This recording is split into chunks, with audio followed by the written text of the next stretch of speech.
Hello, everybody. Welcome to the Nintendo Direct Recap. I'm your host, the Light Excited Eddie V. Joining me is the one, the only bossman himself, Mr. Curry Derrick. Hello, good sir. Hello, Edward. One of us is full of energy, and the other one of us has done between his work and this 30 shows in like 15 days. So I'm gonna let you all guess which one's which at this point. Corey. Hello. Nintendo announced a Nintendo Direct and Indie World Direct together. When they announced this yesterday. So yesterday was supposed to be my last show before we go to PAX, right? Because PAX is in a couple days as it's recording. Yes. I'm like, great. We're gonna wrap it up. Everything's gonna be done, edited, out the door. First, and this isn't Stephanie's fault. It's my fault. Stephanie had that Spotlight podcast yesterday. I was like, crap, forgot about that. And then the Nintendo Direct gets announced. I'm like, oh, jeez, really? Oh no, we're gonna have to do this tomorrow, aren't we? And then LaRon chimes in and is like, hey, I'm recording After Dark tomorrow. Could be one, might be 2 episodes. I'm like, oh no, it's happening right now. And then of course I did Xbox Casuals last night, and so it's fine. And then I was like, the other thing too was like, so the Ritual Studios, the Fretless Spotlight is supposed to go up next week also, and I'm like, oh no. And then I went to edit stuff last night, Ed. I forgot my hard drives at work. And I'm like, oh no.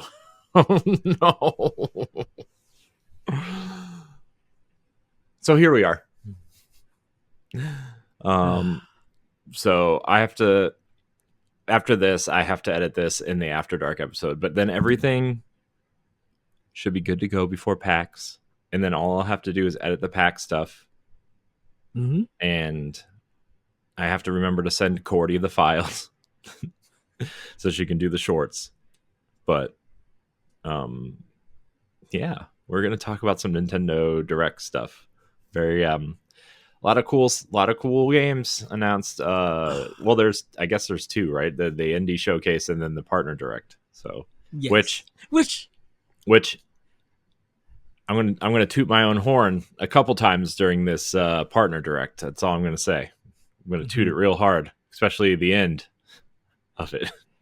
Yes, but before we go on into that, I will say I think I like this format. I think I like the Indie World and the partner direct together to do a 40-minute presentation. It worked so well, and I think it was the flow. I do too, but I almost wish like they wouldn't have separated it, because I feel like, I know they wanted to like promote the indies separate from like the I don't want to say the proper games, but like the big partner games. Yes, but I feel like it would have given these indies a little bit more like what do you say, like it would have made them it would have made them feel just as important as the larger games, right? And you know, giving them a little bit more weight, I think. And by separating them, it kind of just says, hey, these games are separate from these games. And I'm like, games are games at this point, and like they're all third-party games at this point. So like, why not just put them all together, you know, and you know, just kind of maybe alternate between like one of the partner games and then one of the regulars. You know, I think it's because I think the format, because of the indie world, is that the developers who are making these games, we get exposure to them for the first time, seeing them, and there's different developers around the world, so they have more stage presence, or you know, and so we get to know who those studios are, the game that they're making. And with the partner direct is with third parties, or you know, publishers who are taking some of the indie games and publishing them, or localizing some of the Japanese games that you know is being published here and stuff. So I think it's just the way, the different formats, because if you look at the indie direct, there really wasn't a lot of developers coming to talk about their game like there normally is. Um, so I think that's probably why they put them together. Um, but something about it just worked, I think. Yeah, And I think it's because of the less publishers I agree. I or like them developers. together. Right. I do agree. I do like them together. I think it gives it a little bit more flavor, right? But I still kind of wish they would have been together, right? I mean, like mixed together instead of just like, I don't know, like because like indies are so like. I feel like especially a lot of these games. No offense to these games, right? They all look really great, but I feel like indie at this point for most of these games, not all of them, right? But most of them, is used as a marketing term and not like a proper indie. So like, just throw them in, you know. Do you think it would be a nice mixture if it was just a partners direct within, now they include just indie games, and third parties, so they make it 40 minutes and stuff, and maybe Indie World could be something that's like, I don't know how if you would bring Indie World, or if you would, or an Indie World for some people, if you would keep it, or would you cancel it, or would you find something to do with it differently? I don't know. It's very weird. I really don't know what to tell you with that one, right? Because like it's just there's a lot of things you could do, and there's a lot of things that I don't know. I don't know what to tell you. I don't know what the right answer is for that, but I just You know what?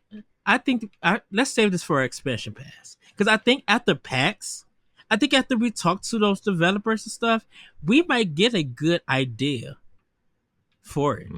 I think this would be a good expansion pass, because at least we would have some more, a good understanding from any developers, like how would you feel if you was in Indie World or Partners Direct, something about that. Yeah. So we're going to table this discussion. Keep track of that, Corey. Okay. Yeah, sure. I'll write it down. I'm going to forget 5 minutes into this episode, so. I know.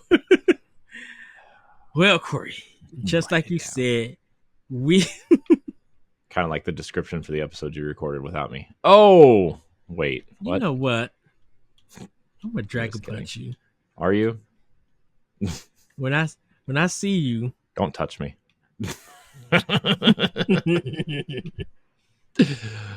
Oh man, you're the first one to arrive at PAX.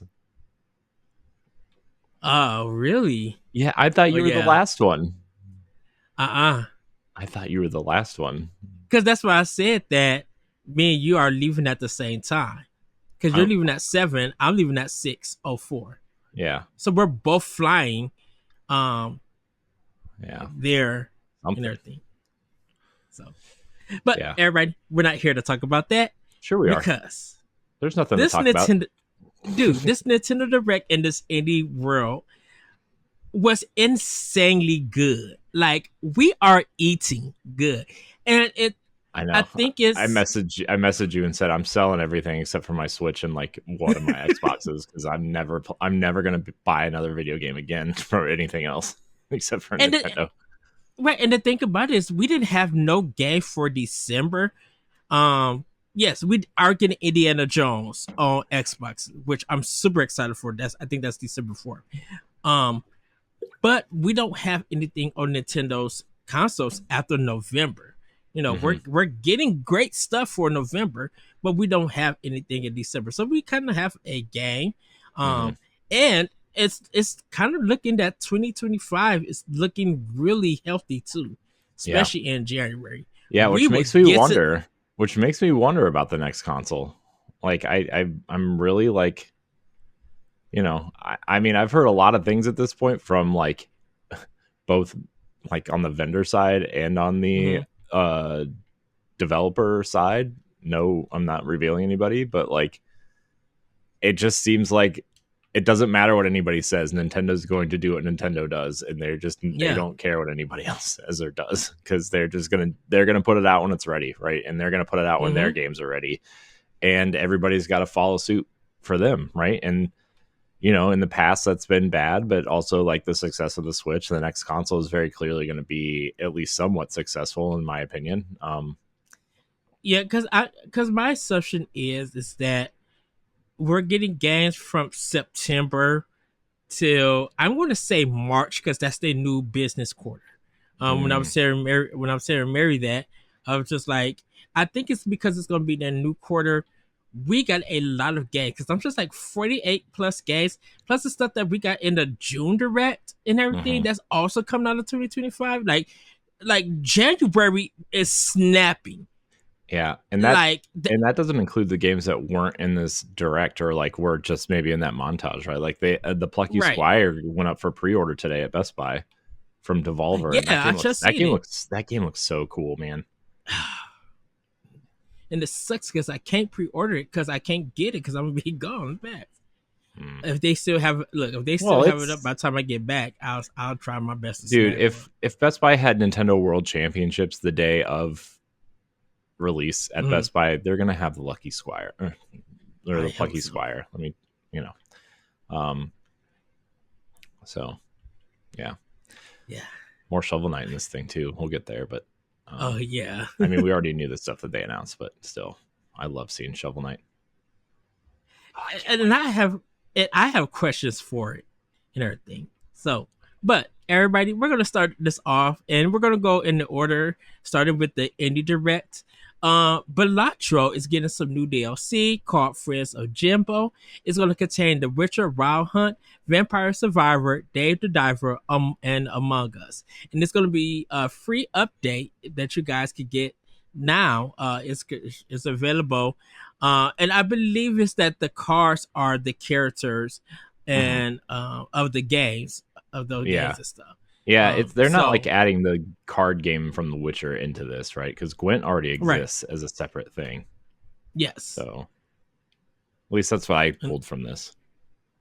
Right. And people were super excited. It was kind of cool how they did the presentation too. It just kept changing with different cards and stuff. I'm just like, well, I mean, to get The Witcher, that's huge.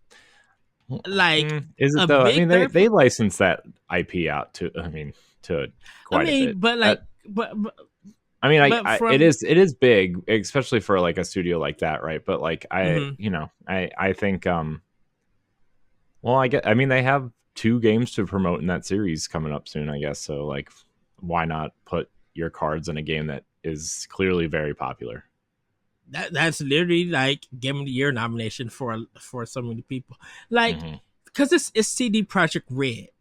And all the other developers who are providing the cards are like indie developers too. So I'm just like, dang, you went from indie to CD Projekt Red, like that's huge. But what got me, and this one was crazy. Never was in the Indie Direct, and it got dated for October 15th. The crazy thing was, on Monday, they announced Digital Devolver is just like, we're playing through the full game and we're at the end and we can't wait to experience it. Like, they were playing the whole game. They didn't have it dated until it showed up in Direct. Yeah, that was a lot of things too, right? I mean, like, we'll get to this in the partner Direct, but like the Trails of the Trails series. The remakes have been rumored for so long of those first 3, right? And they announced the first one at the Direct, even though they had 2 announcement panels very recently of games, right? Like, they could have announced that at their own thing, and they didn't. They did it at the Direct. So they must have knew something, or they probably had a contract or something. I mean, that was just like a very telling thing, right? That Nintendo is pulling their weight in more ways than one, and they are throwing it around because they know what they have.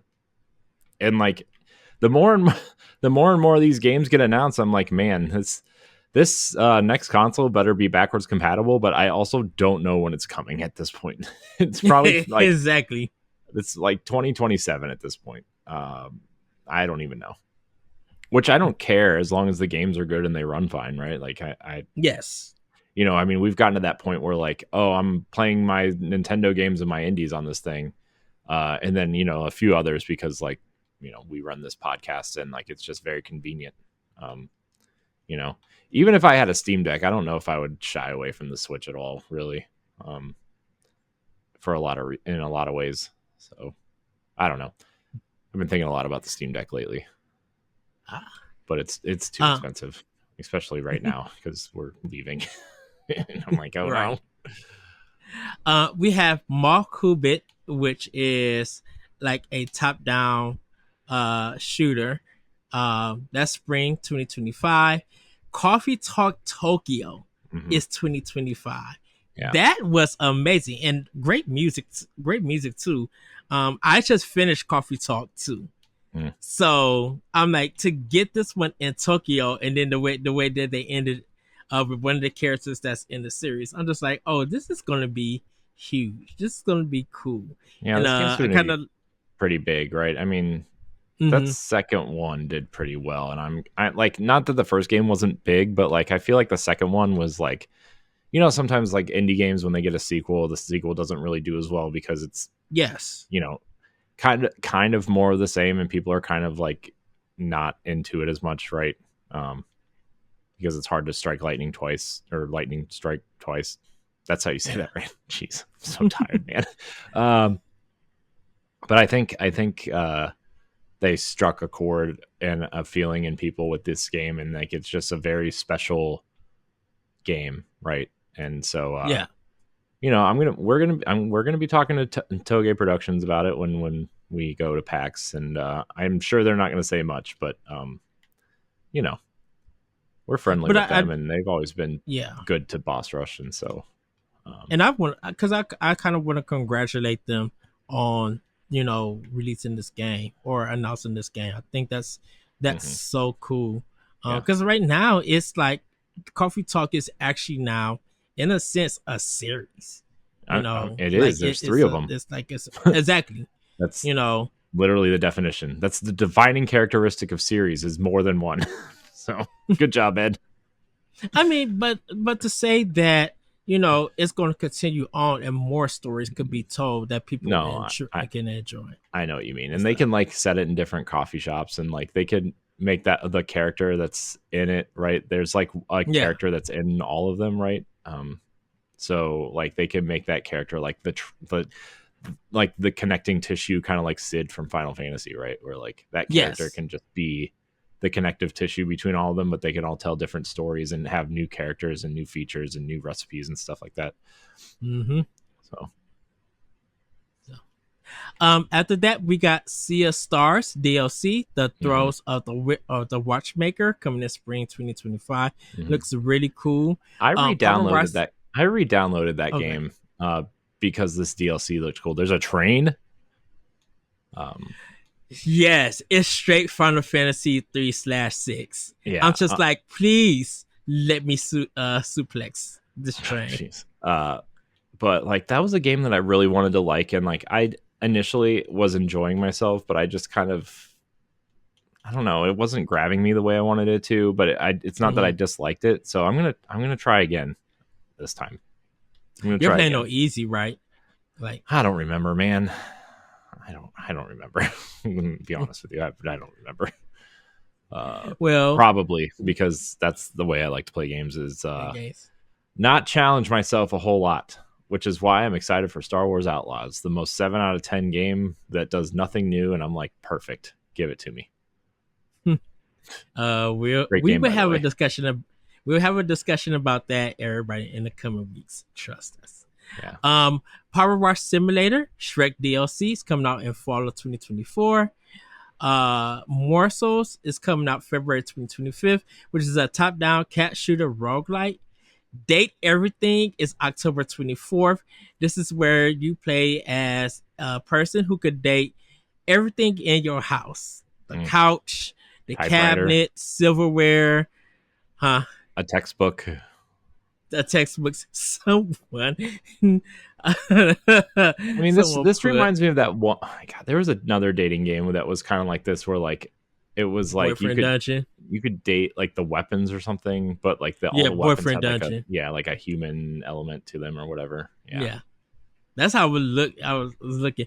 But someone said, "Oh, someone made a game for JD Vance," and I about I know. I saw that. I saw that. It said, "Hey, JD, I found JD Vance. I found a game for you." Oh, that's funny, man. The fact that he's from Ohio is really embarrassing. What a weirdo, man. I mean, not even to be political or anything. He's just some weird guy. But Peglin is a game that releases today also. It's a roguelike Pachinko RPG. It is a time console exclusive. It looks really fun. That's up kind of up my speed for it. It's a game that I'll probably get when I come back from PAX. Wobbly Life is December 2024. It's kind of a physics-based platformer. It doesn't look all that great. But it is an interesting thing. Pick up Part 2. Right, Ed. Huh? I said you're not playing it right. Oh, it's not even out yet, so I know. I'm just going by the trailer. I'm being a meanie head. Pick up Part 2 was also announced. That's a time exclusive. You guys can check that out. Shovel Knight, Shovel of Hope DX. It's coming out in 2025. Corey, explain to me what this is, because this was announced already. They announced this already. This is the third time they've shown it, I think. Is it new DLC or? So here, I have the write up from Yacht Club because they sent it to me, as well as Galatrat and I were talking. So I'm assuming it was Celia on that channel. Let me find it. Hold on. Yacht Club. Sorry, I'm digging through emails. Basically, this is basically there's a bunch of new DLC. There's characters, like you can play through the entire campaign as like 20 new characters. Oh my gosh, why can't I find this? It was like all I was seeing earlier today. Replies, that would help, I think. There it is. Okay, so Shovel Knight DX. It is. So this is officially from Yacht Club. DX is an enhanced edition of the original adventure. You can play as 20 different characters with unique abilities and platforming styles. Online multiplayer, the return of legacy features, built-in cheats, and more. So that's the write-up from Yacht Club. Okay. I mean, it's like an enhanced edition of the game, pretty much, and like you can play as a lot of the knights in the like Propeller Knight. You can play as like a lot of the knights through the main campaign, which is cool. Really, really cool. Okay. I'm looking forward to it. I'm looking forward to seeing Yacht Club at PAX. I have a private invite to Yacht Club, so we'll see. Oh, nice. We'll see what they show. I mean, I'm assuming it's Mina, but I don't know. They wouldn't say. And I wonder if it's the guys that I met, like the creators of Shovel Knight. Yeah, well, they'll all be there. They'll all be there. Okay. Yeah, I don't know how we got that invite, but I don't know. I was talking to Roger about it from Gamerheads. Ah, nice. So. Well, Europa is demo out is now. This is kind of almost a 3D action or 3D adventure platforming game. It's coming out October 11th. The full game is, but you can download the demo. I did download it. I just haven't played it yet. Cuisineer is coming out January 28th, 2025. This is a diagonal kind of action adventure game where I believe you're a chef and you're just attacking things to collect for food. With it. It looks super, super cool. It's right up my alley. So I definitely can't wait for that game. On Your Tail It's November 11th. This is a adventure detective game. Looks really, really good. There's going to be different styles that and puzzles that you'll interact with. Metal Slug Tactics is still planned for fall 24. The Plucky Squire is coming out September 17th. And then they ended the show with Pizza Tower, which is out now. Which is like a huge, it's been huge on PC forever. Pizza Tower has. Yeah. Like, and people were like, why isn't this on Switch? People have been saying that for a long while, at least. So I mean, I'm not 100% sure, but I would say it's been at least a year. People are like, why isn't this on Switch yet?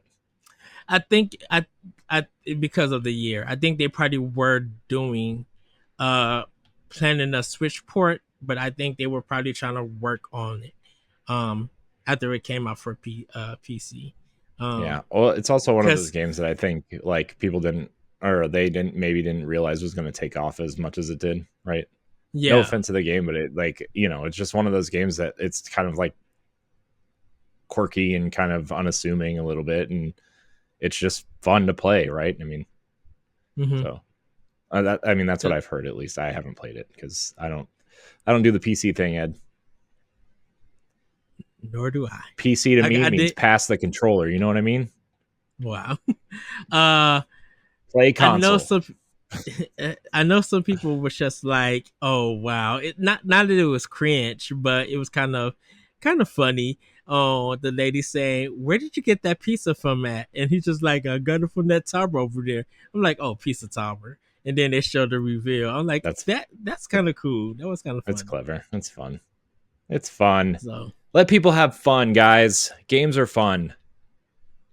Yeah, but that pretty much was the Xbox people who are complaining about Indiana Jones this weekend. Jeez. Oh goodness, we'll talk about that one another day because that's plain nonsense. We don't have to.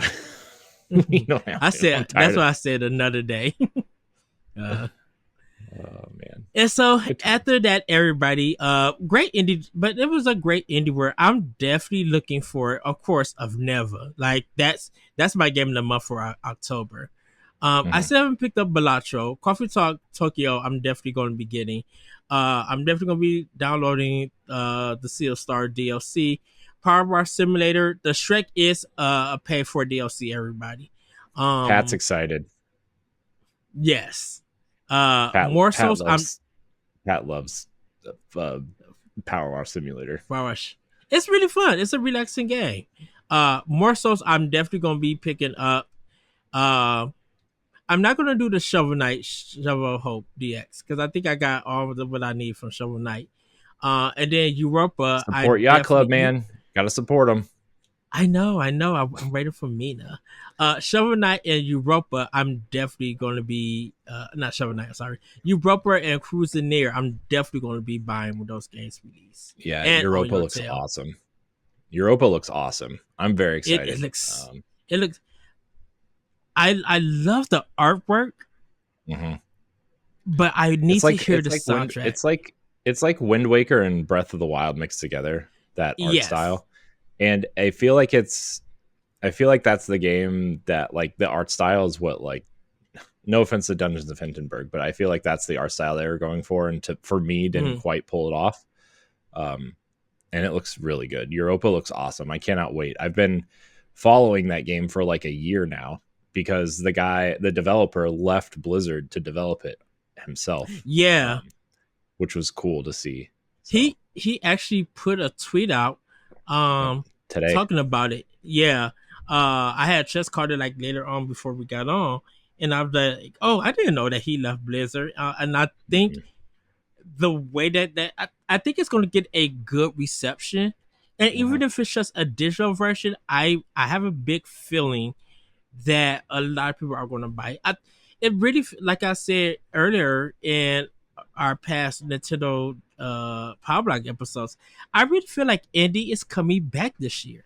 Like last year, there wasn't no space for indies because of the big first party and AAA. It just didn't feel like the presence of indies wasn't there.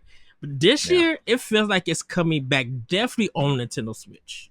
Yeah, I mean, I feel like it's more prominent this year too, is because we got so many heavy hitters on Switch last year, right? And like this year, like we've had great games on Switch, and like, yeah, we're getting Zelda and stuff like that, but like, there's no Tears of the Kingdom or no Mario Odyssey or anything this year, right? Or Wonder, right. And so I feel like the amount of games Nintendo's putting out, mixed with the, you know, lack of a quote unquote major AAA tentpole, is allowing the indies to shine more on Switch, right? And so and even the partner stuff too. I mean, the partner stuff specifically is like really exciting. It's super insane. So let's get into the partner direct, everybody. They started off with Tetris Forever 2020, 2024 later on this year. But they also announced that the NES version of Tetris is coming to Nintendo Online. Yep. And for the NES, I'm super excited, dude. And Tetris 99 is getting an update too this winter. Yeah, dude. When that mug drops for NES, and I have a feeling it's probably gonna be in the winter, dude. I'm going to be playing hours of that game because literally it was a time burst. As much as I love the Game Boy version, dude, I love the NES version of Tetris. Yeah, I mean, there's something about it, right? I mean, it's charming. Like the NES version is really charming. It's colorful. It's simple, right? I mean, you know, Game Boy. I think the reason why people have so many fond memories of the Game Boy version is because it came with the Game Boy, and people love the Game Boy because of Tetris, right? And like, you know, obviously Pokemon later on, and Mario and all these other things that we know now, but like Tetris is what made the Game Boy. I mean, Tetris had businessmen playing Game Boy on the train and on the bus, right? I mean, what a but there's something really charming about the NES version. I really like how colorful it is personally.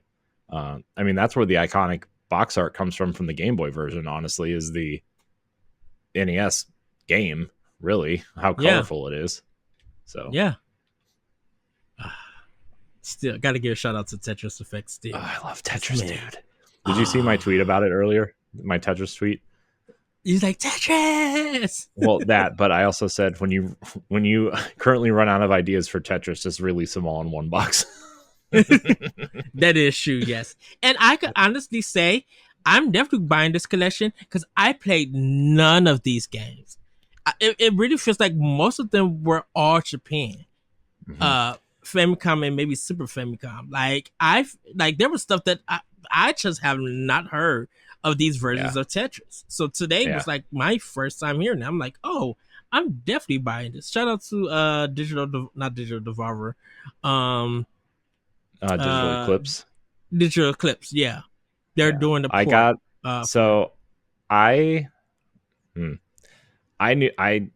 the press release for this like a week ago. And I knew that this was the game that they were announcing or that they were showing at PAX, the Tetris stuff.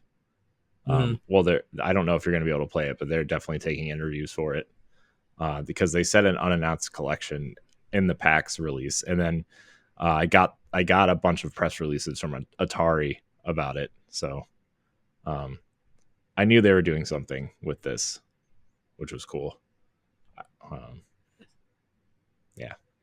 Behind the scenes, everybody. It's so fun. Embargoes are fun. You can't talk about stuff. Exactly. Star Overdrive. It's coming out 2025. This is I love this game. Yep. Dear Villagers is putting this game out. Okay, so a lot of people going to disagree with me. I was getting Hi-Fi Rush vibes from it. I thought that's what it was at first. That first shot, I thought like the pan, like for like a split second, I thought it was that. But then obviously it wasn't. But still, like for literally a split second, I thought it was Hi-Fi Rush. It looks beautiful in action. Awesome. Like, yes, when I was looking at it, I'm like, oh, Hi-Fi Rush meets Daemon X Machina. I need this. 100%. Like I need this game. If it's coming digitally, I need that. If it's coming physically down the line, I need that. Limited run. Keep your hands off this game. Go touch the Konami game. But keep your hand off this game. this game looks beautiful. It's super up my alley. I'm like, oh yeah, and I even like the way that the wording was designed, the font of it. Like, oh, I'm like, I would get a T-shirt of this. Yeah, it looks cool. Yeah, I cannot wait for next year for this game. Okay, now Goat Simulator 3 is available. Is available digitally today. It's coming physical in November. There were some weird frame rate issues with this game. I was just like, yeah, because it's a PC game that, like, I don't know, man. Goat Simulator is weird. I don't know. So it's janky because it's supposed to be funny, but then you add this game is too powerful to run on Switch, but we're gonna try to do it anyway stuff, and it's just like, no. So this is the weird thing. They announced Goat Simulator 1 remaster coming out at Gamescom. But it's a new game. I think it's a new game. Goat Simulator Remastered is a new game. It's not a remaster. That's the joke. Because there's no Goat Simulator 2 either. They just went straight to 3. That's the joke. And they keep doing these like terrible jokes. I don't know, man. I'm not into it. No offense. I know people work really hard on those games, and but this is like the single A budget Gearbox style game that I'm not into it. Yeah. It was just like, oh, okay. I think the weird thing for me is that they announced 3 and then this remaster or whatever. Like, they announced these 2 games. I'm just like, oh, okay, weird. Yeah, Goat Simulator 3 didn't sell very well. I don't think. Okay. In my opinion, I that's what I saw, at least at one point. I don't know if it did or not any after that, but I don't know. It's a weird series. The Legend of Heroes Trails in the Sky, the first, is coming out 2025. Finally. Ken Hawkins, he passed out from this. I'm sure but he's recovered. He's like, oh, we'll see him at PAX. And I'm going to go up to him and be like, I'm not trying to make you pass out again, but if you don't say that Nancy did not snap showing that remake, I don't know what to say. Like, and the camera was just like, I'm gonna need everybody to buy it. I'm like, oh yeah, I'm definitely gonna buy this. Like, so this was the thing, right? Is like Trails has become one of the more sought after JRPG series at this point, right? Like, yes, it's kind of like the new, like the cool new series on the block, even though there's like 10 entries in it. And people are like, well, when are they going to port the original 3 games to the Switch? And like, that's when the remasters kind of rumors or speculation or whatever started roaming around, right? And everybody thought that was going to be announced at the Funcom panel, right? But they announced the Trails of Daybreak 2, which is the newest title. And they didn't say anything about the remasters, and they're like, oh, well, I guess maybe next year. And the thing is like, on all modern consoles, the first 3 games are not available on console, right? You either have to have like a PSP, or they're available on PC, right? But then all the other games after those 3 are available on console, except I think Trails of Cold Steel 1 and 2 are not available on Switch yet. But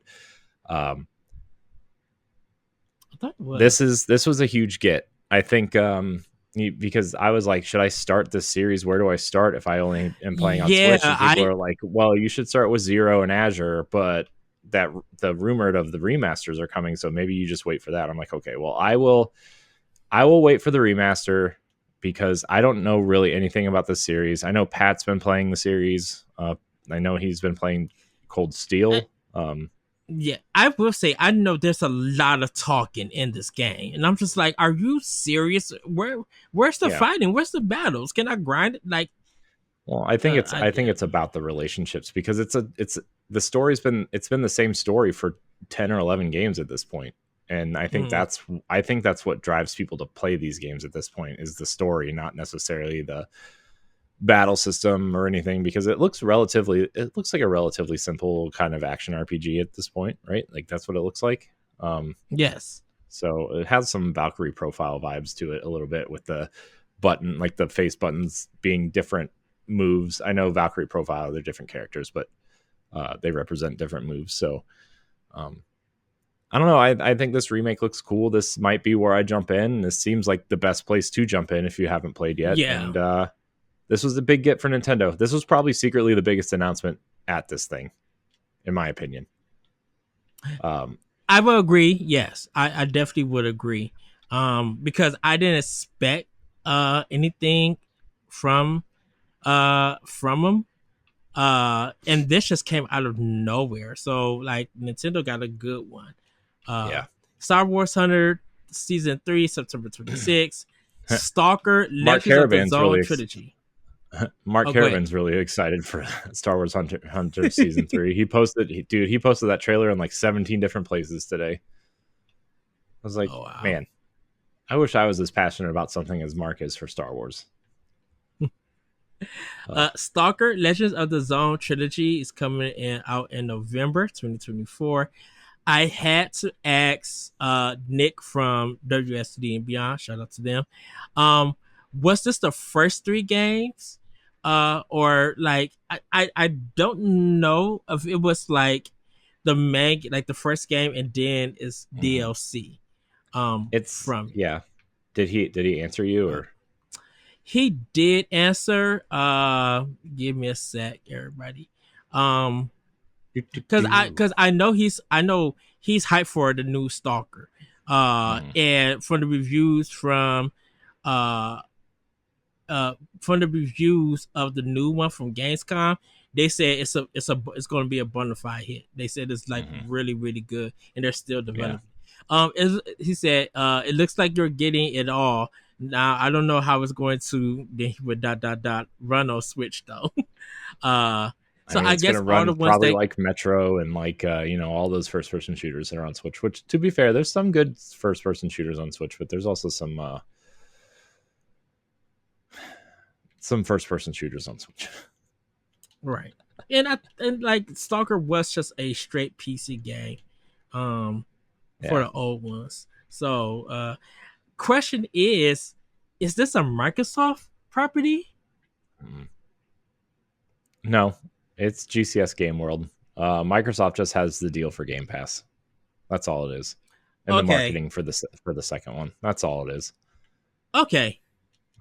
There's no like Microsoft isn't publishing it or anything. This is just a good old fashioned we're going to pay for your marketing, and if you put it on Game Pass, and it'll be released on PlayStation in 3 months and will never come to Switch, maybe a cloud version. No way. You can leave that at home. You're exactly. War's Armageddon Anniversary Edition is coming out September 26th. This game was already announced for PlayStation, so I guess they just decided to do it for Switch. Disney Dreamlight Valley is having an in-game event starting September 4th. They didn't provide any information, but it looks like it's going to be a good one. It's an end of summer thing. I've been playing Disney Dreamlight Valley for quite some time, Ed. I can tell you that it's going to be another Star Path, because I did the math, and that's when the that's about partway through the current Star Path, which is Princess and the Frog. And usually like every season they have a new kind of end of season event where they just kind of add new items and new things to the store and new things to do and new quests and kind of quirky things to do. Also, it's going to be Halloween themed, I think, leading into probably another Christmas event, I'm assuming, because they have some Nightmare Before Christmas stuff in here already. And what movie is relevant 2.5 months out of the year? Nightmare Before Christmas. So yep, I would imagine they're going to introduce some sort of event revolving around Nightmare Before Christmas, or something of that nature. There was a rumor floating around that it could be like Kingdom Hearts related, but my thought is they're not going to do that, first of all, until Kingdom Hearts 4 is close to being released, if they do it at all. Yeah. The closest thing they would do would be releasing outfits for Goofy, Donald, and Mickey from those games. Because they have started at Disneyland. They are wearing those costumes for Halloween this year at Disneyland. The Kingdom Hearts outfits. They do it like every other year, every third year they do the Kingdom Hearts thing. So, and this year, I mean, Kingdom Hearts released on Steam this year, so it makes sense to kind of promote that. But Dreamlight Valley is super addictive. I mean, I know everybody was addicted to Animal Crossing when it came out, but this is my Animal Crossing, man. It is super addictive. It is super fun. I've only missed one Star Path since it started, and that was the Disney Parks one, which is the one I wanted to play the most, and I just wasn't paying attention. And it's just incredible. I'm rebuilding my town right now. I've put like 140 hours into it already, and it's just, I don't know. It's so fun. And I haven't even finished the main campaign yet. I haven't even gotten to A Rift in Time, which is the expansion. And Act 3 just came out. Act 3 just came out, 2 weeks ago? Or a week ago at this point. So I've been busy gaming the system, right? Like I'm planting the crops and selling them to Goofy for like 10 times the profit. And I'm building up all the buildings, and I'm mining all the stuff to build proper roads and kind of building the town like I want to, and then I'll go do the things, right? So I haven't even fixed my house up all the way. That's how like not playing. So you got money to fix your house, but you just been doing other tasks. Yeah, well, yeah, but also like you don't get other houses unless you buy them from the store, which they're like $5, like, but it's like real money. It's not like in-game money. Because this game was originally supposed to be free to play, so there's a whole free to play system in it. Like, the Star Path is their equivalent to a battle pass. The Moonstones are their equivalent to V-Bucks. And, they sell stuff in the store. It rotates every week.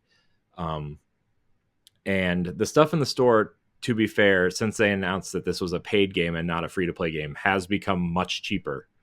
But it's still, still got to spend money.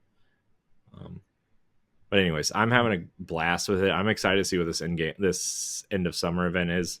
My guess would be it's some sort of, I guess it's I don't know. I'm excited to see what it is. Well, I guess it'll be out next Wednesday. September 4th, I think. Which would be Wednesday. Yeah, you're right. Yeah, it'll be Wednesday. So we might be hearing some more about it at PAX, everybody. SpongeBob SquarePants: The Patrick Star game is coming out October 4th. This is a physics-based platformer. I don't have no words for it. I'm like, oh, okay. Hey man, I don't have anything to say. I'm not a SpongeBob person. Patrick getting his own game seems interesting. And I'll leave it at that. I guess I just never really realized how huge SpongeBob was. Like, SpongeBob is like a massive thing. Like, I had no idea because I was never like a Nickelodeon kid, and I never I just never watched it. But it's massive. I had no idea. Edward.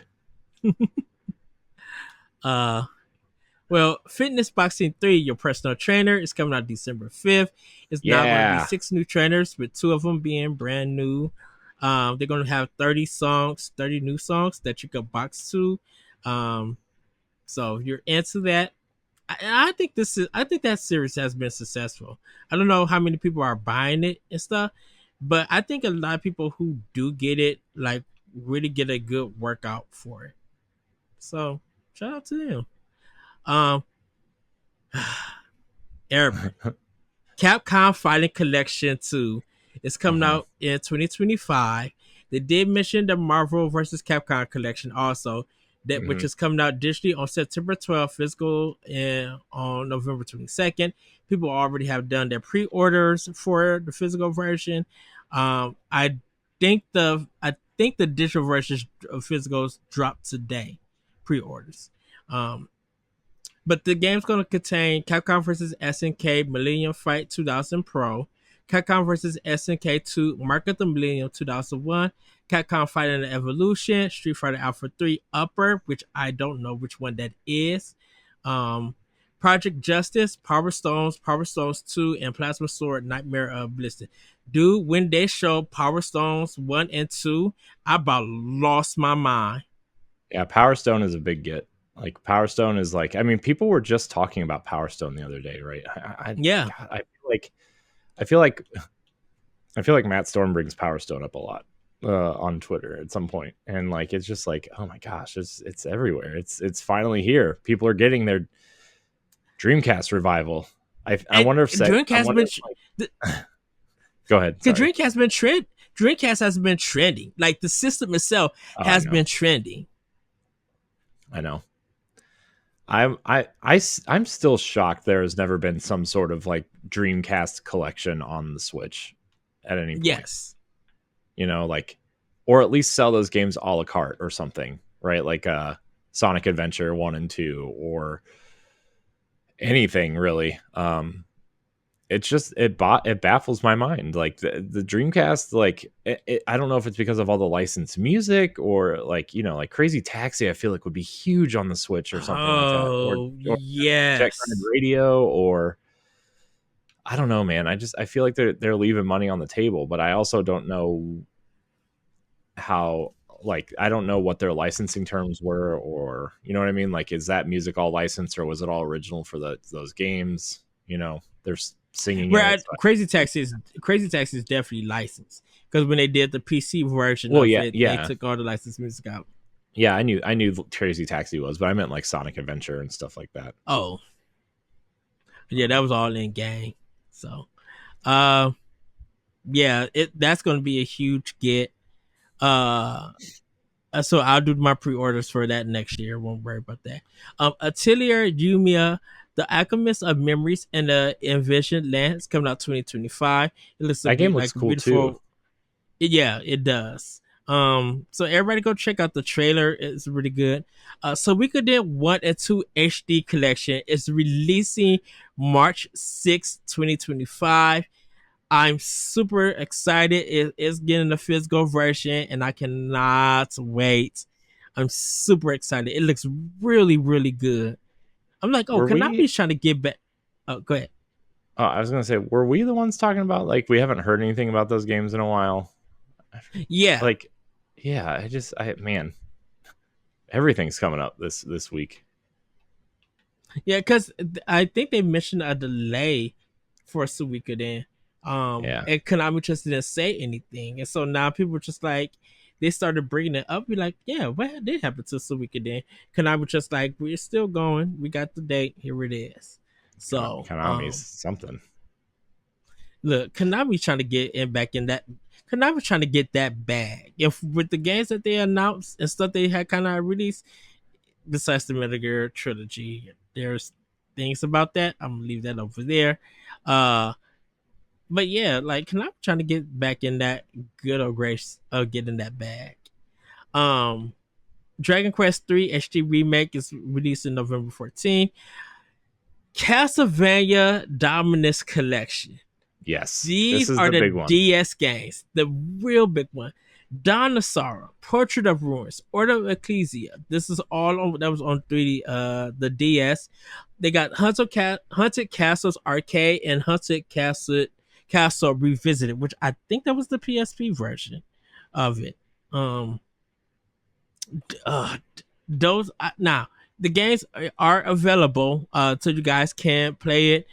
They didn't mention no physical, but I have a feeling Limited Run Games is going to talk about that. I think they probably got that already on lock. Yeah, I mean they did the other one, right? So I mean it would make sense, I guess. Yeah. Civilization 7 for February 11th, 2025 is coming out now, Corey. Mm-hmm. When I tell you my soul fell out in pure joy and happiness. I've Mm-hmm. been wanting this game for so long. Tale of Grace's F Remaster is Mm-hmm. releasing in January, on Mm-hmm. January 17th. Do you know we got Donkey Kong that month and Mm-hmm. Tales of Grace's F? Mm-hmm. Like, once again, I'm like, why y'all have to snap this early on a Nintendo Mm-hmm. console? Yeah. Like, you're going to get And that course. did you Go see ahead. their? Did you see? I forget if it was the developer or Bandai Namco themselves, but they said this is a plan to remaster all of the Tales games and bring them to modern consoles and where they make sense. I Because don't know if you something saw about that the or not. 30th anniversary. No, I didn't. Yeah. Because I guess the PS2 one, I don't remember any of the Tale games on PS2. All I Tales know, of the Abyss was PS2. Maybe that because was the PS1. first I can remember is Tales of Symphonia on GameCube. Yeah, no, there was the first one. I think was on PS1 actually. Tales of Destiny was the PS. Tales. Hold on. Because Tales of we never got the Games. Super Nintendo games. And I know Um, Tales of Symphonia was the game that got people into the series. yeah. Let's see. I'm looking it up right now. Um, I just want a list of the games. I don't care about this stuff. I just want to see the list of the games. Tales of Um, Grace's F, I remember me and my friend we got it on for PS3 because we had just finished what game? There was there another were Tales five. game that we had just finished. There were five titles were released on the PS2. The true direct sequel to Tales of Destiny, Tales of Destiny 2 was released on PlayStation 2 in 2001. Um, Tales of Symphonia was released on PS2 and GameCube in Japan, only on GameCube in North America and Europe. Um, Tales of Rebirth was released in 2004 and ported to PlayStation Portable in 2008. Tales of Legendia and Okay, Tales of the Abyss were also released in 2005 in Japan in the following year in 2006 on the PlayStation 2. So I remember Tales of the okay, Abyss because they ported that to DS at some point, or 3DS, one of those. okay. Must have been 3DS. Um, Yeah, yeah, sorry, I'm looking at this. And then no, obviously no. Tales of Vesperia and Tales of Hearts. Tales of Hearts R, I think, was the Vita game or the DS game. It was on one of those. Tales of Graces, Tales of Exilia 1 and 2. There's a lot of these, man. By the way, Tales of Arise, the most recent one, is an awesome game. Love that game. Yeah, Bomb soundtrack. great video Yeah, game. yeah. But yeah, Tales of Grace's F remaster. I cannot wait. Hopefully, it's not the tragedy that Symphonia was across the board. Mhm. Um, hope they actually got this one right. My Sims Cozy Bundles coming November 19th. That contains My Sims and My Sims Kingdom. People are happy about that. Yay, EA. Five Nights at Freddy's Help Wanted 2 is coming out holiday 2024, and then Security Breach Ruin is also coming out in holiday 2024. And then they did a montage. I shout out to DJ Chris. If you guys seen our infamous discussion, Chris V, that's my guest that we talked about that game. Shout out to him. I tweeted out. I'm just like, I need the music from this last montage. I need him to take that and put it in one of his mixes. So shout out to Chris. Like, please do that. This montage music was banging. I was just like, oh, this is a hit. They announced Disney Epic Mickey coming out September 24th. The demo is available. Dude, when you text me that the demo was available, Mhm. I got on my Switch with the quickness to Yeah, download it. yeah, I'm pretty excited for the demo. That game looks incredible. Like it Yes, looks it really good. does. like if just from a visual standpoint, I need to play it still, obviously, but like I don't remember the game looking that good. And I was looking at some stuff, and they've done a lot of graphical work to that. It's not just like a simple up-res, right? They've done a lot of work to that game. And I'm very excited to see like what all they've done to it, because they've done a lot. And Warren Spector's involved again, which has me excited. Which people don't know, his studio Junction Point did the original game and the second game, but then shut down after the second game didn't sell well. It was kind of like pre-smart Disney about video games. And so like they kind of forced the second one out before it was ready, and it was a whole thing, right? But I have both of them for my Wii. I have the second one on the Wii U. So I do have Power 2. I have the 360 version on my Series X. For Xbox, that was I think that was 4 games with gold at one point. Which is how I got it. So Tales of the Shire, a Lord of the Rings game, this holiday 2024. Just Dance is October 15th. Funko Fusion, holiday 2024. EA Sports FC 25 September 27th. Lego Horizons, holiday 2024. Which the PlayStation Store leaked that date for Horizon. It's grain of salt, everybody, but November looks like 4th, it's going to be November 14th, which is the same. Something else is also coming out that day, but I don't remember. Dragon Quest 3. Yes, because I think Mario Luigi Brotherhood is the week before that. I do, for real though, I need to go do this direct and last direct and see what this everything is coming out from September to December, like date wise, because I'm just like, yes, this added dates and stuff.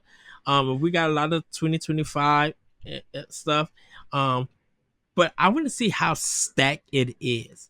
We should. You know what we should start doing actually is keeping like a calendar for PAL Block, or maybe Boss Rush in general for games, but like just to see like what games are coming out when, and just kind of, I don't know. It might be beneficial for everybody to have that information available. I don't know. Seems like a lot of work, but also probably very beneficial. Yeah, because I need to go do the state of play. I need to watch Xboxes.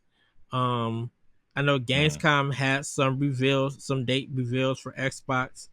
But I like Flight Simulator. I know it's coming this year. I think it's Flight Simulator, Indiana Jones, and I think 2 more games. Because Avowed next year, since they moved it out. Ara History Untold is coming for Xbox. And I think Age of Empires is dropping. Age of Mythology is also coming. That's it. Call of Duty is technically Xbox now. Diablo's expansion is coming. Also, Vessel of Hatred. So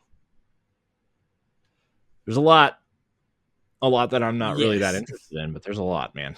I mean, like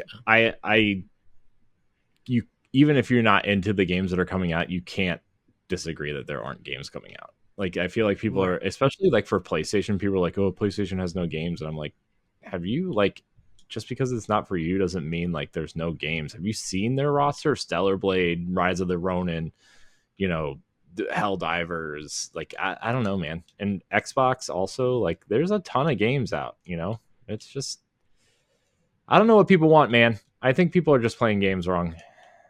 People just don't know how to have fun. People suck. Well, learn how to have fun. Room Factory Guardians of Azuma is coming out in spring 2025. Game looks really good. And then it happened. You're welcome, everybody. You are welcome. I did it again. Corey, I did it again. Corey, not as big as my Sora moment, but I did it again. Corey, What? I'm gonna hand this one over to you so you could talk about it. No, you can do it. You can do it. You can walk your walk of shame. It's okay, Ed. No. Everybody, It's okay. Yakuza Kiwami was the final game. And when I tell you I gasp, and my jaw was on the floor. My floor was on my jaw. My jaw was on the floor. That sounds like a different problem. I was just like, okay, so now we got to show Sega that we want the series and we got to buy this game. Because the creator said he would never bring it to Nintendo. But definitely we had that conversation. He's not there anymore. He started a new studio. Right. Sega wants that Switch money. Sega knows what time it is. Right. Sega knows. But they're like, we went through this once before. We're not losing Nintendo money again. No. Right. And don't forget that the Yakuza 1 and 2 that came out on Wii U was only in Japan. It didn't sell because I'm just like, you only released it in one country. Right. It was popular more in America than it was in Japan. And you only released it in Japan. And we was just like, we'll buy it on Wii U if you bring it out. But Sega didn't do it. So seeing that Sega made this decision to finally bring out a Yakuza, and yeah, it's Kiwami. Like, I'll take it. I will buy all 6-7 games ever. I would take it if we could get the series on Switch. I think they're going to start releasing them one by one. You watch. I think they're going to release 2 Kiwami. I'm kind of shocked they didn't release one, like all 3 of them at the same time, but I feel like they're just going to, release them all one at a time at this point. 0 would have maybe been the one you released first on the Switch at this point, but I don't know. I don't know, man. I think Kiwami is just like it's the remake of the actual first game. So to get slide people in to understand these characters and stuff. Because Zero would have been the first one to understand Kazuma and the crazy one. His crazy self. You're talking about the guy with the eye patch, right? Yeah. Yeah. So, he will always be a crazy character, and nothing can ever take that away. But I would guess. Oh, sorry. Go ahead. Sorry. No, go ahead. Oh, I was gonna say, like, they're probably gonna release 1 and 2 first, and then 0, and then because there's a rumor that they're working on the remaster for 3 at this point. So I would wonder if you would release 1, 2, or 0, 1, and 2 on the Switch, and then whatever Nintendo's next console is, you release you maybe launch with the 3 remaster, or like shortly after. That would be an interesting get for Nintendo, of all places, to get a Yakuza remaster, like, because it's 3 or remake, I guess, would be, I don't know. I feel like that would be pretty big. Yeah, I think they're probably doing like the Xbox thing, how like the whole series is on Xbox. I don't know if they're going to bring Judgment. I don't know if they're going to bring. Well, it probably depends on how this does, right? Like, that's the thing. It depends on how this does. If you want these games on Switch, you better be buying them. That's because they're all going to be digital. They're not going to do a physical one. So I'm like, if the price is right, I think people are going to buy them. Yeah. I know some people but I could get it cheaper on the other systems. Yeah, because they've been on the other systems for a long time. People want this game on Nintendo, so if it has a better chance of people buying the game on that platform, they're going to buy it. And shoot, Yakuza is a huge game just outside of the campaign. It's a big game. Yeah. So good job, Nintendo. Everybody. That was it for the Nintendo Direct and Indie World presentation. I gave it an A. I was just like, this is just fire of games. And I know some people say, well, that was a mid. I'm like, no, it wasn't mid, because a lot of these games that people said that it was mid, they were planning on buying. So I'm Yeah. like, if you was planning on getting a lot of these games and you were super excited, saying that this thing was mid is out. It is insane. Mm-hmm. This is an A for me. It's not an A plus, but this is an A for me. Yeah, it was a pretty good show. I can definitely say, like, I mean, my thing is, I judge these things of like, was there 3 or 4 things in this thing that I would play, and I can wholeheartedly say yes, there are at least 3 things I would play out of this partner direct or the indie direct, right? And so, Mm-hmm. I mean, I would give it at least a B plus. I think it. I think you could argue for an A or an A, in that range. I think Yakuza was a huge get. I think the Trails, the first Trails game remake was a huge get. I think a new Atelier game with a new protagonist is a huge get because those usually debut on PlayStation. Mm-hmm. This was they did a lot. They did a good job. So I think not. the I think fighting game, I all the love. fighting games, like Yeah, Capcom is trying to get that money. They not Capcom the, is not playing, and they the know they're DS gonna get it. Castlevania games, right? I mean, like this is where it's starting, Ed. The DS games, you're going to start seeing the DS and the 3DS games start coming over now. This is it. This is it. This is the beginning. I Write it would be down. shocked. Write it I down. would This be is shocked. it. Man, everybody's going to be chiming in for Wind Waker and Twilight Princess next year, and we're going to get like a Link Between Worlds or something. And do you think we were not going? You think we're not going to give Nitty that coin to get it? I mean, I am. I have 3 versions of Twilight Princess. No, I'm talking about Link Between Worlds. I know. I bought both consoles Wind Waker's available on. I got Wind Waker for Wii U and GameCube. I got Twilight for GameCube, Wii U, and Wii. I'm not saying I don't want them because I do. I'm just saying I've purchased these games already. And I would love to play a Link Between Worlds on a TV. Corey, my coins are ready. They're ready. Oh, I know. I mean, they're ready for Echoes of Wisdom. Like, that was a given. Mm-hmm. But Twilight, Wind Waker, and Between Worlds? We're going to play it at PAX. Yeah. Very excited. I'm very, very excited. Yes. And we have a joint segment with Zelda Universe where we're going to talk about it. So me, David, and Amanda Van Heil are all going to talk about it for a good 15 minutes, I think, on Saturday. So that video should be out hopefully Sunday. Very excited. Yes. PAX is going to be awesome. Nintendo finally has a real booth. Okay. Oh, yes. We better go during media hour. I know Pat wants to go to Monster Hunter, and that's fine. But we gotta go to media hour, like straight. Although Nintendo is usually pretty good at letting media in the back entrance, because when I was there, when I went and I was looking at Wolfenstein and Crash and Dead Cells, when those were all kind of the main event there, and I think Tropical Freeze for Switch. They were letting media in the exit. The only people standing in line were the people that weren't media. So maybe we can sneak in, but I don't know. Nintendo's much bigger than they were back then, I guess. So yes. Oh man,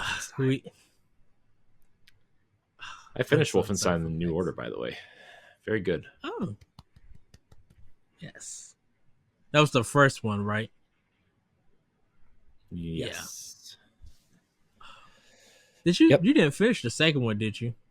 I did on Switch. Okay.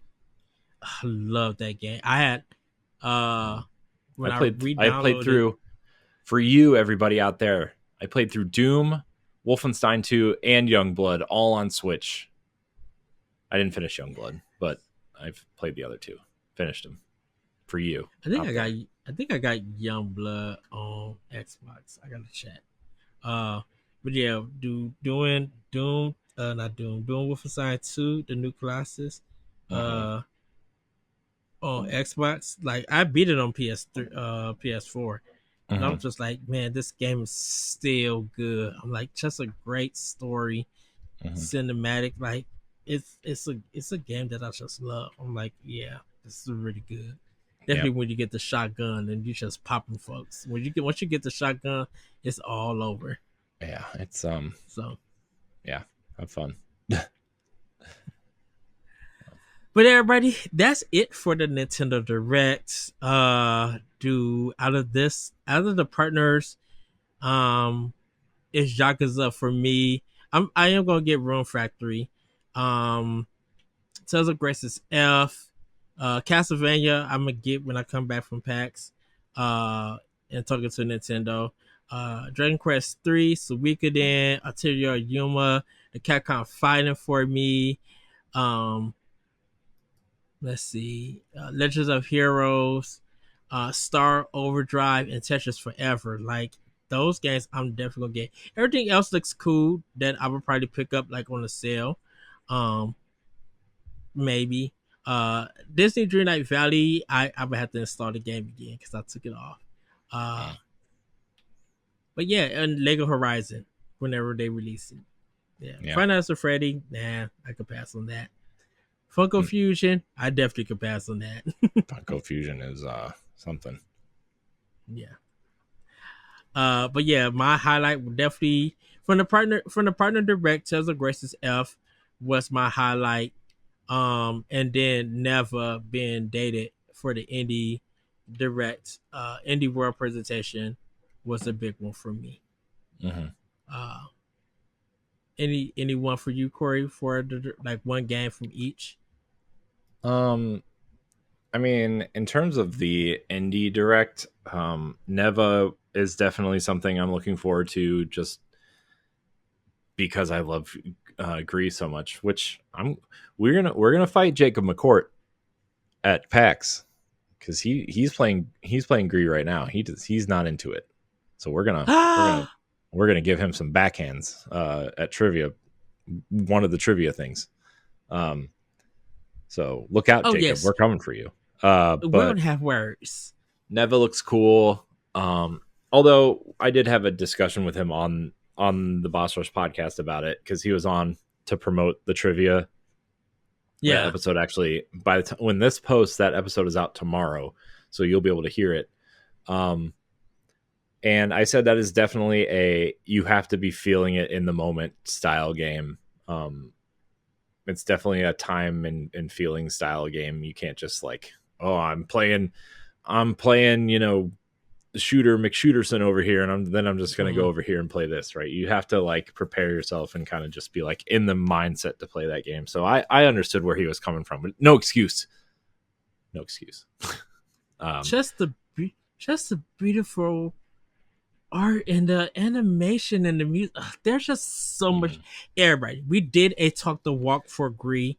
Please go watch it on Boss Rush media on YouTube. Like, yeah, well, you're watching this, so you're there. But type in Talk the Walk Gree. You have to watch that discussion. Me, Celeste, Stephanie, and David from Zelda from not Zelda Universe, Zelda Dungeon. Like, just go watch that, man. Don't know how a Facebook trailer of that game just got me to like, what is this? Why have I not heard of it? And then I was just like, oh, I must have this. Yeah. Yeah. I guess, Europa is something that I've been looking forward to for a while. Star Overdrive, like you said earlier, looked really, really cool. I'm really interested to start the Trails series with this first remake. I'm definitely going to start playing it. Although, like, if you want physical copies of those games, you better start buying them now because they have shot up in price exponentially. Like, even the newer ones are like $100. So, yeah. So the thing about that is, I don't know whose stores got them. You don't. You buy them online. You have to order them through like VGP or, one of those places. Like, if you don't pre-order them through a GameStop, you're not getting them.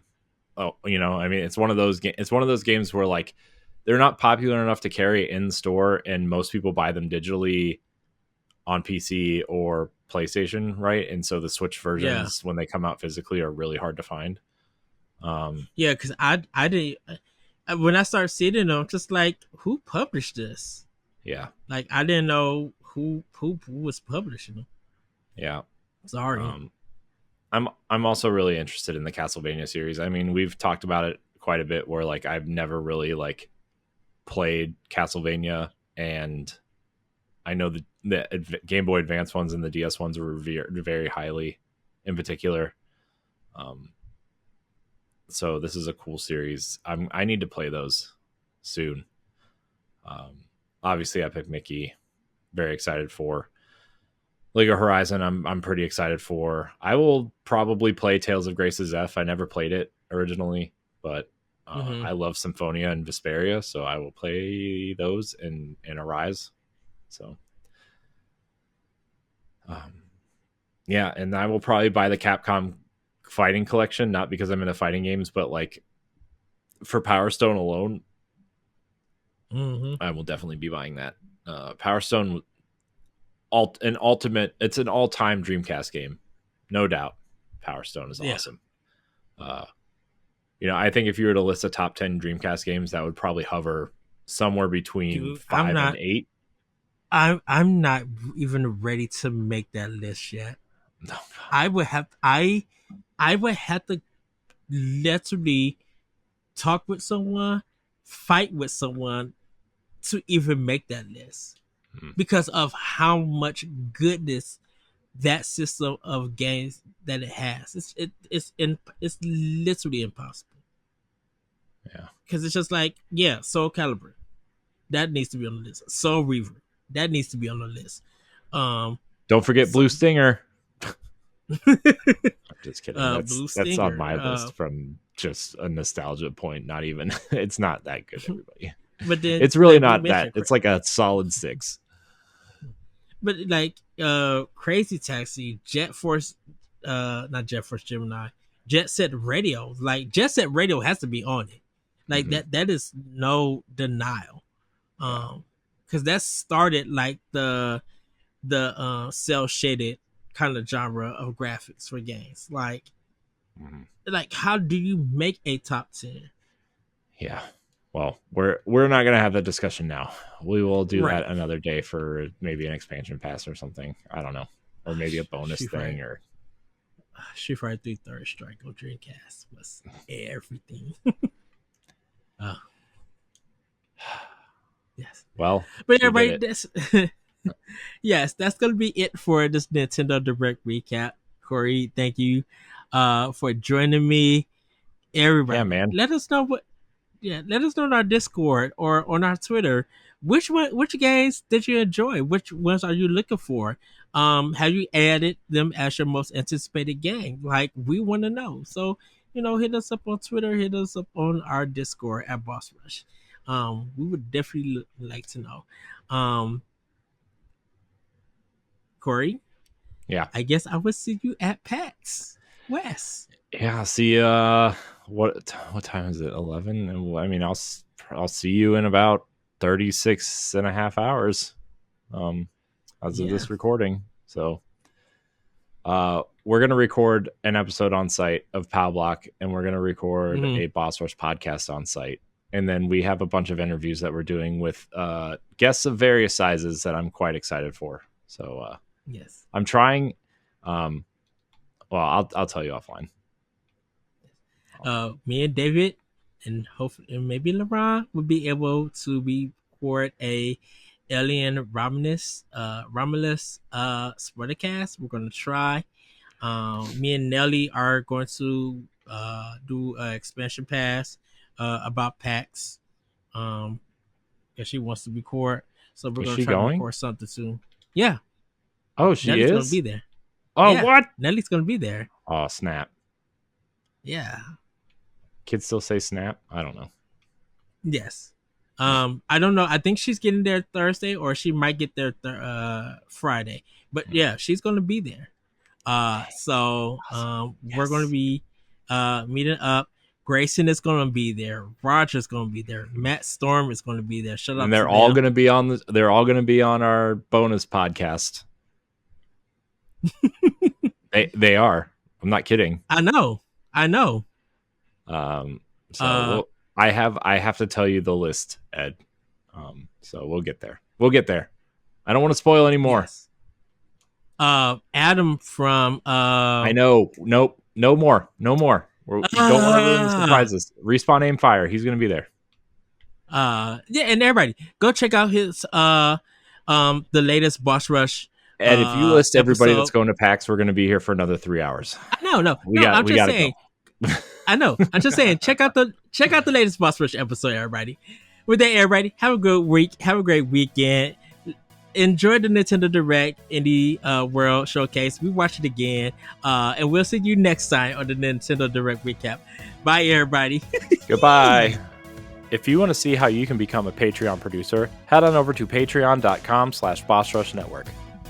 The Patreon producers for this month are Adriel Munger, Austin Campbell, Celeste Roberts, Christian S., Sana Dierig, Francisco Santillan, Matthew Keel, and Todd Oxtra. Thanks for your continued support of the Boss Rush Network.